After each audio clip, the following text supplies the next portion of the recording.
కొన్ని చూడాలంటే ఒళ్ళు కాదు, కళ్ళు దగ్గర పెట్టుకుని అవి తిరగకుండా చూడాలి. ప్రపంచంలో చాలా నిర్మాణాలు కళ్ళు తిరిగేలా చేస్తాయి, కొన్ని భయం పుట్టిస్తాయి. ప్రపంచం వింతల్లోకి కొత్తగా మరొకటి వచ్చి చేరబోతోంది. పర్యాటకులను ఎంతగానో ఆకర్షించేందుకు వియత్నాం దేశం చైనాకు మించిన కట్టడాన్ని చేసింది. ప్రపంచంలోని అతి పొడవైన గాజు వంతెనను నిర్మించింది.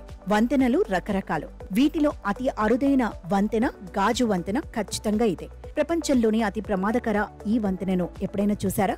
ఒకవేళ చూడాలి అంటే దూరం నుంచే చూడండి, దగ్గరకెడితే కళ్ళు తిరుగుతాయి. దీని నిర్మాణమే గొప్ప ఇంజనీరింగ్ ఫీట్. ఈ వంతెన నిర్మాణానికి ప్రముఖ ఫ్రెంచ్ కంపెనీ సెయింట్ గోబెన్ ఉత్పత్తి చేసిన సూపర్ టెంపర్డ్ గ్లాస్ ను ఉపయోగించారు.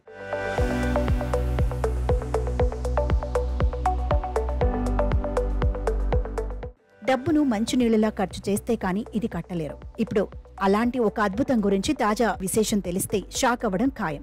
వియత్నాంలోని ఉత్తర టౌన్ మేక్ టౌన్ మోక్ చౌలో 2773.5 అడుగుల పొడవైన గాజు వంతెన మాటలకు అందని మహా అద్భుతం. ప్రపంచంలోని అతి పొడవైన గాజు వంతెనగా నిలవనుంది. ఇది స్థానికులు, పర్యాటకుల సందర్శన కోసం త్వరలో అందుబాటులోకి రానుంది. బచ్ లాంగ్ పేరుతో ఉన్న వంతెన వియత్నాంలో జాతీయ సెలవు దినం, పునరేకీకరణ దినోత్సవం నాడు ప్రజల కోసం తెరిచారు.